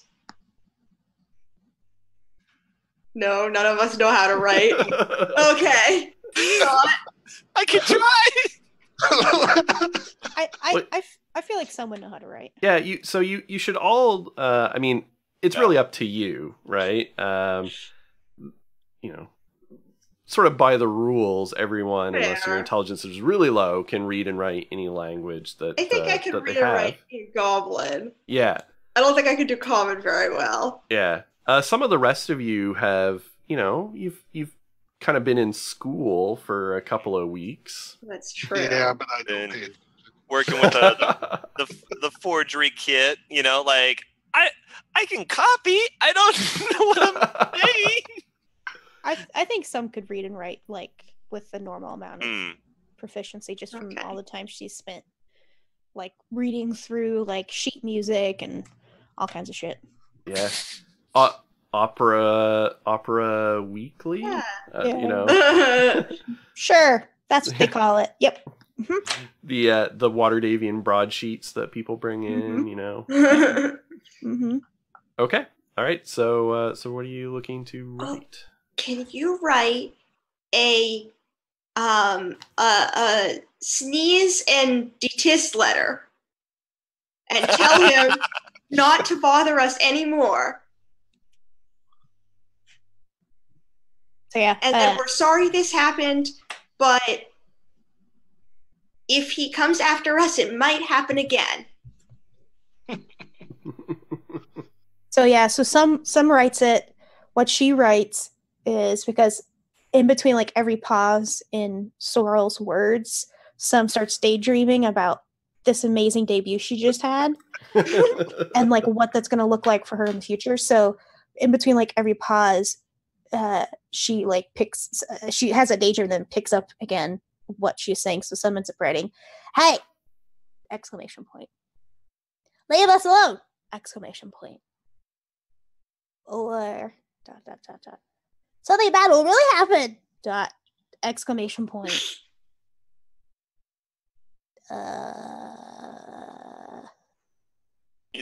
Musical note. Yeah. Couple like she just like starts like composing some nonsensical bullshit real quick. Oh, sorry. Sincerely, the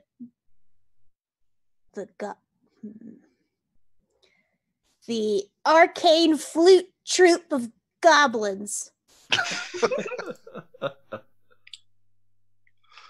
Okay. Excellent. I took it down exactly what you said. Thank you. While that's happening, Hick and Talk are going to wiggle out of the flamingo suit and just leave it on the floor next to the captain. Excellent. Sorrel, after you're, kind of get a good look at this halfling, and you sort of realize that when Emmett called him Dasher, and then you're looking at his sort of very fine clothes, and you see kind of monogrammed on the pocket DS and sort of a little crest, you realize that this is Dasher Snowbeetle, son of the Snowbeetle halflings, who are the wealthiest halflings in Waterdeep. You happen to know about them because they're tied to the Emerald Enclave. And so, you've heard about them. And their son went missing about 6 weeks ago. And there is currently a 500 gold piece reward out for, information about his whereabouts. I will relay this information. This is young Mr. Snowbeetle. He went missing, and there's a 500 gold reward. We should turn him in. Yeah. Not into a rat, Also, right? he bit me. Oh. Sure Doc can take care of you. Wait. That could be really interesting. Having 500 gold? Yeah. Mm-hmm. That too, but the other thing. But we can talk about that another time. And so as you're all clustered around and in the process of tying up Dasher and pinning the thing to Emmett, you can hear a commotion out in the main area, and you hear "Up there, officer of the watch, these goblins just," and you can hear sort of like booted feet running and starting to like make their way. And sort of if you peek your little goblin heads out over the box, you can indeed see some of the city watch starting to swarm in and like looking around as a well-dressed young man, not young man, a well-dressed man is sort of like, talking with someone and like gesturing up vaguely in your direction of the box. Snot wants to look around real quickly and see if he can't see that handcart that was being pushed around, and see if we can't get the halfling on there and roll out of this joint. So you poke your head out, and you can see down at the end of the hallway, you can see this little cart that the butler was pushing in front of him. Okay. Then go try to get it. Quickly. So you get it. It comes back. There's like a shaky wheel. You know. It creaks back. Get on! Let's go! Pile on! I'm gonna cast Disguise Self again. Good idea. You don't want to be associated with us? And I'm gonna disguise myself as a halfling, wearing like clothes they would wear, the little uniform for pushing around the cart and serving people and stuff. Okay. Get in. Oh yeah, does the cart have like curtains on the side? Oh yeah, absolutely. It's got little Oh, curtains perfect. hanging Oh, down. excellent. Yep. All right, so the goblins all pile in. I'll have you guys give me a group stealth check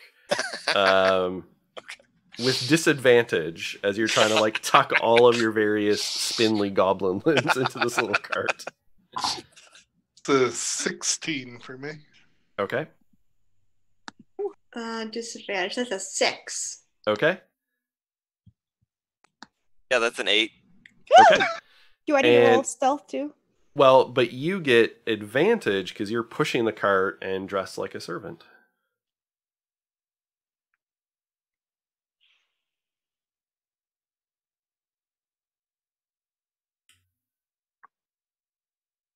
$24.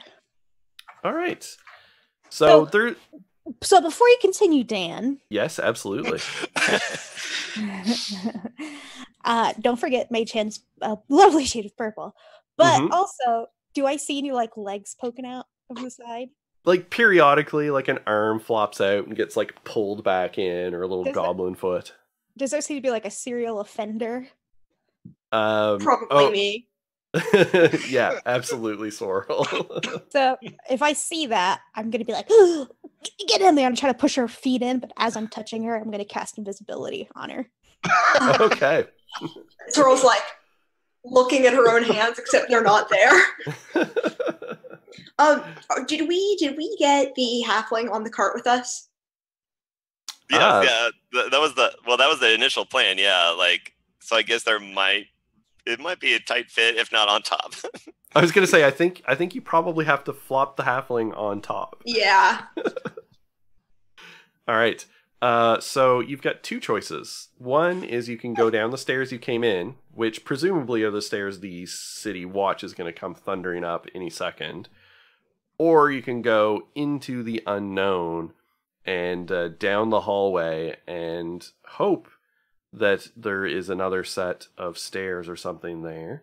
But I am going to give you a, let's call it a survival check, as you're trying to recall your knowledge of the inner layout of the building.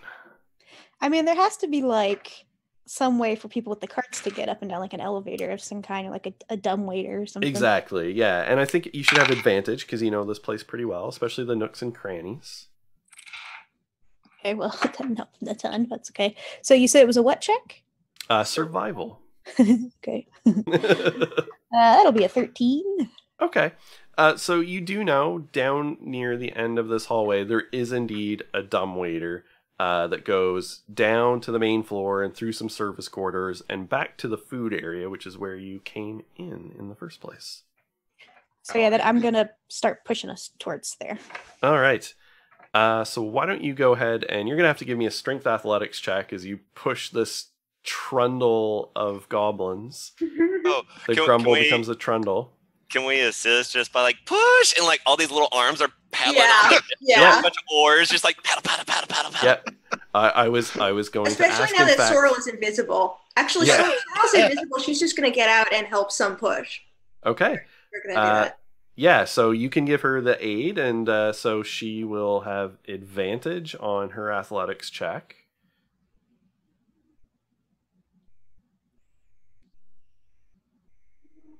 So we have 2 luck points. Can I Yep. re-roll even if I have advantage? Absolutely. Okay, and how does that work? I have to take whatever I get. No. You're gonna re-roll presumably the lowest one, and then still take which of the two you want. Okay, I'm gonna do it again. Can I just keep using it? Yeah. Thank God. Jesus. I rolled a 2 Oh boy. on my disadvantage roll, and then I rolled it again for part of the luck, but we're okay, guys, because I just rolled that 20. So, boom. Excellent. All right. She's got all hopped up on that adrenaline Yeah. stuff. Pedal to the metal.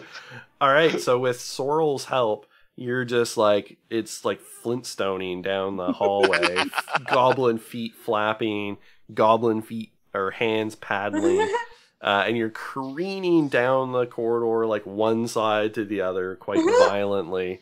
And the wheel is squeaking. The wheel is squeaking. And so the cart can fit easily into the dumbwaiter that goes down. But normally the people don't ride with it, just the food up and down. So, but you see, Dan, we're not Yes? people. well, you're people, just not human size. Don't deny your basic humanity as goblins. Your peoplehood. Your basic peoplehood. You are persons. Perhaps even under the law in Waterdeep. I'm not sure. I don't know how they.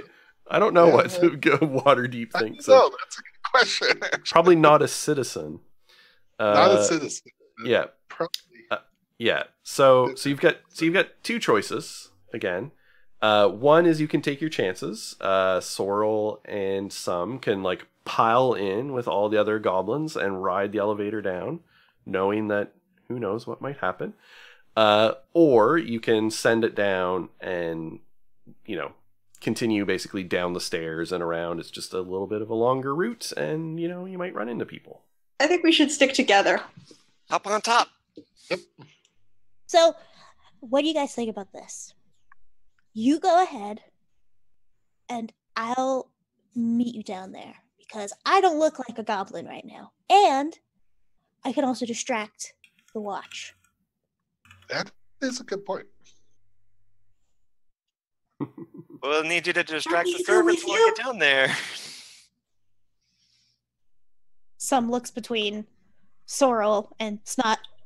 What? Go ahead. Oh, but we'll need you to distract people when we get down there. Oh, crap! Well, Sorrel's invisible, so how long does that last? We can deal with the ones down there. Kill them all! Wait, I mean, no! All right. So Sorrel, you're gonna ride the elevator down? Excellent. Yes, I will. Excellent. And some. Oh, you're muted. Yeah.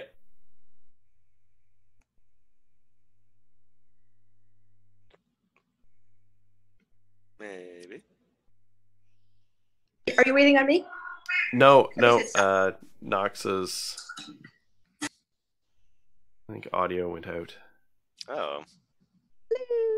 Oh, we there, go. we can hear you now. Okay. I don't. Oh man. Okay.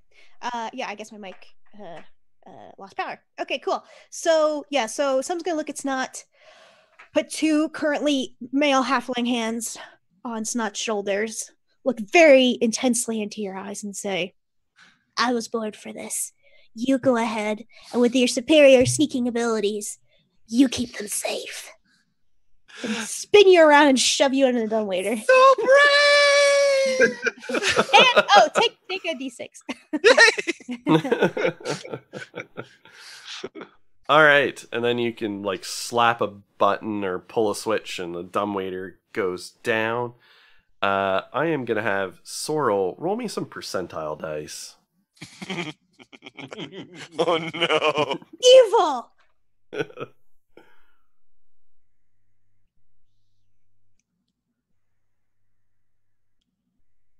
Oh, sorry. 48. 48. Okay. So it's a rickety and fast ride down as like you can hear the rope like smoking practically on the pulley, and it rattles down and it thumps like pretty with a lot of force as it hits. but it doesn't. The rope didn't snap. So it comes trundling down, it smashes into the bottom. There's like a crack of like the wooden cage that you're in.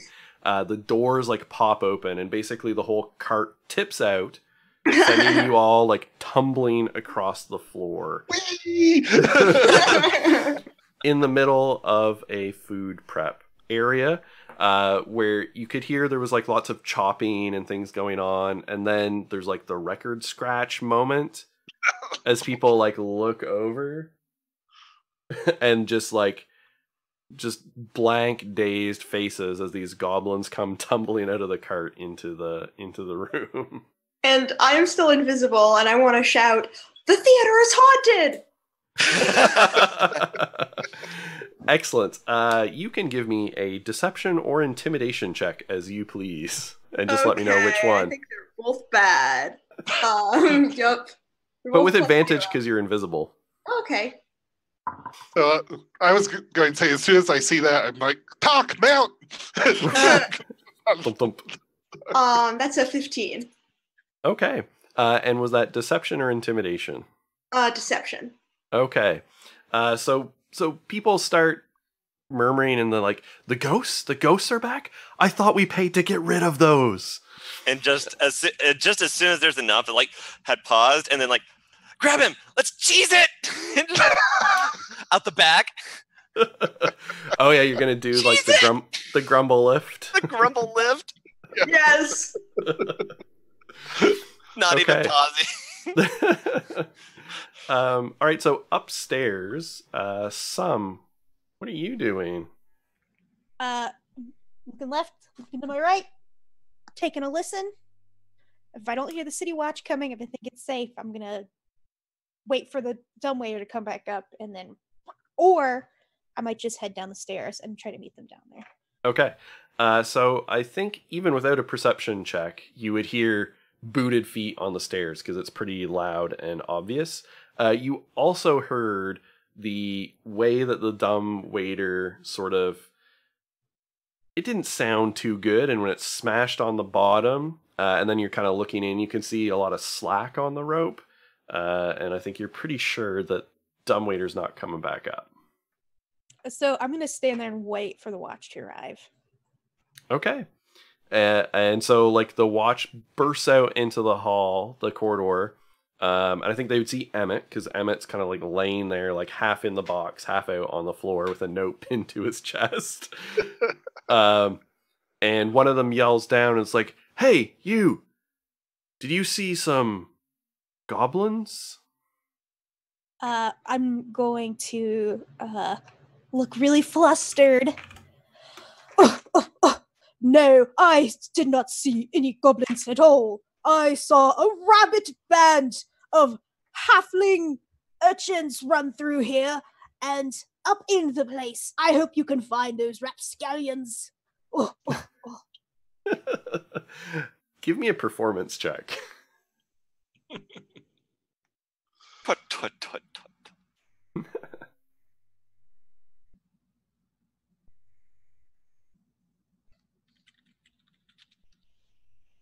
15. Okay. So the guard starts looking, and the same one yells back at you, "Which way did they go?" Do I look like I know anything? I'm just the person that serves food around here. I think I saw them go down this way. And I point in a direction that's opposite of there. All right. And so the city watch starts clustering. Some of them start tending to Emmett, and a bunch of them like thunder past you and then like hook a right at the corridor that you indicated and start like thundering down. It's a very stampede of elephants moment as they're thundering through. Lots of jingling and jangling. And your way is clear. And you actually hear like clatters and gasps from like the kitchen below. I'm like, ooh! And then I dash towards the kitchen. So you peel in like a few moments later, after the rest of the grumble has basically sent the kitchen staff into a bit of a tizzy. Yeah, crash landing, and then sent the kitchen staff into a tizzy, yelling about the ghosts are back. Put,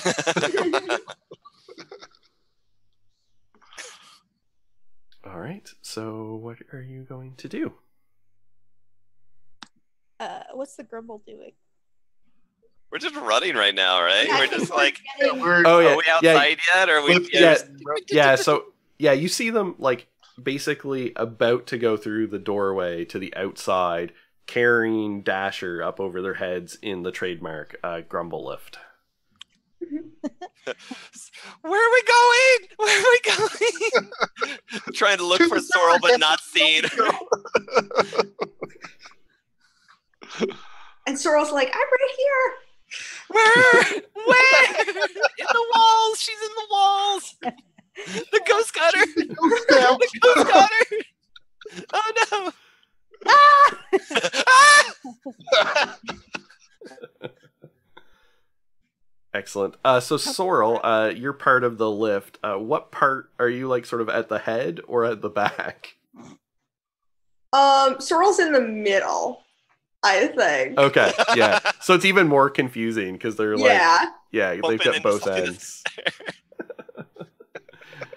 All right.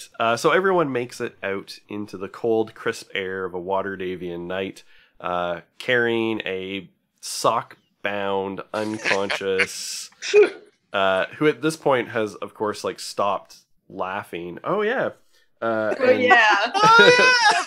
Has stopped thrashing and rolling around and is now quite conscious and awake.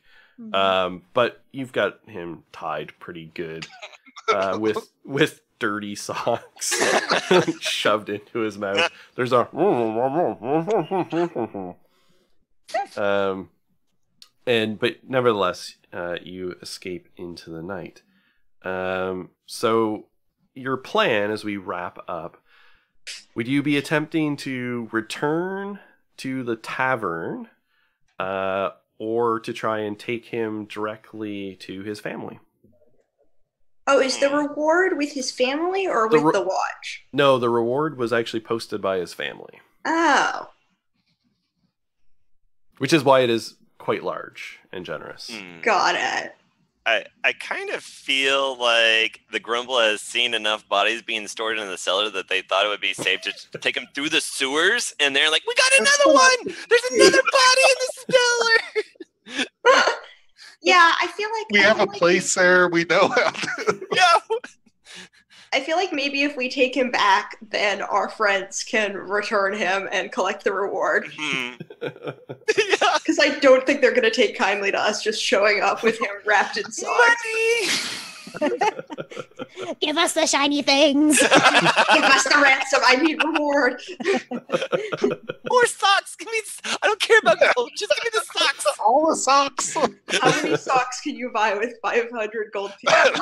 50 feet. 50 feet of socks. Holy shit! Like quite literally. Wow. Okay. Yeah. All right. So you transport him through the sewers and back to the cellar of your tavern that you live in, Autumn's Draughts and Donuts, where he actually at this point joins a currently one-handed drow. Is the time period where you come back and the Grumble is tending to said one-handed drow, or other members of the Grumble, that is. I am going to roll a d4. Sorrel, why don't you tell us something interesting that happened on your trip through the sewers on your way back? On our trip through the sewers, we met an actual rat. And everyone was like, a rat! And what did the halfling do when we all started screaming about a rat? Yeah, he probably was like trying to get free, but not having much luck. And I say, if you were good, I will take out the dirty socks and put a donut in your mouth instead. And Sorrel pulls out the last, like, autumn spice donut out of their little bag and waves it in front of him, scattering, like, crumbs on him. All right. Yeah, he's not, terribly happy with that. And all right. Just wanted to double check something. All right, so you get back, you stash him, and the grumble settles in for another evening in AD&D, as the screen fades to black, and that is where we will wrap up our Rumble with the Grumble one shot. As we returned to Waterdeep to have a little fun with the Grumble. And I know I had a lot of fun. So let's just go around and everyone can promote anything you have coming up, where we can find you, although most people can see, and tell us your favorite moment. So let's go around in reverse, and we'll start with Nox. Hi, I'm Nox. You can find me on the internet at NoxMac2, where I tweet about whatever I want.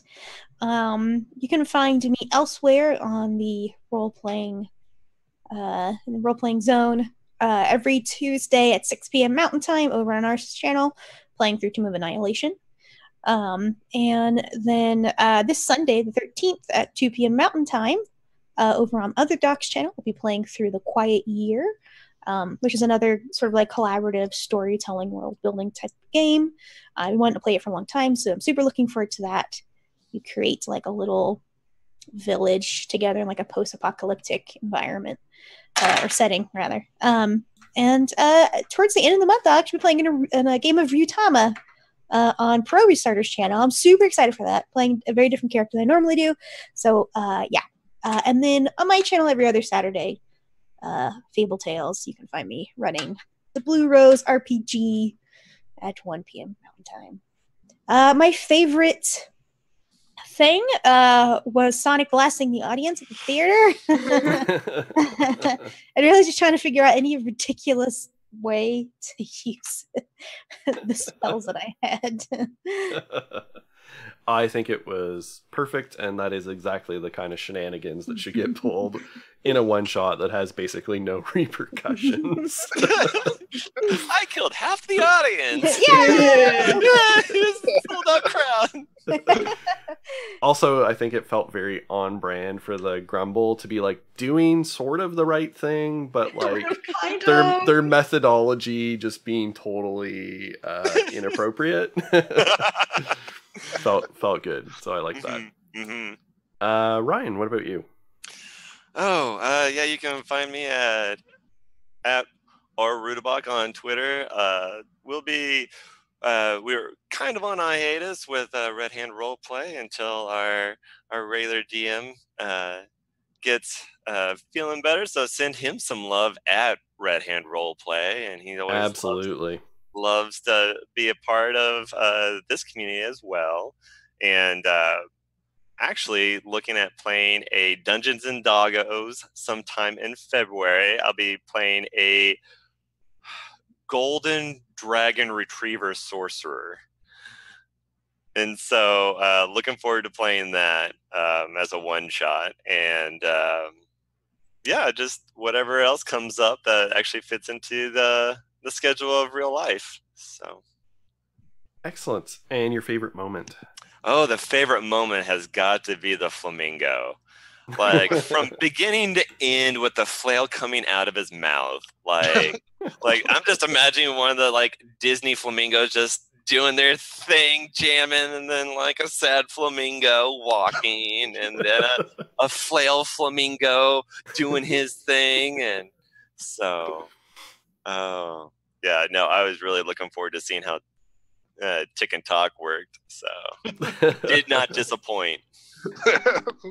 Absolutely. Everyone loves the Batiri battle stack. So with that, Jeff, I'm Jeff at Atomic Straw on Twitter, and I have no idea what I'll be on next, but something on this channel. So, yeah, favorite thing I have.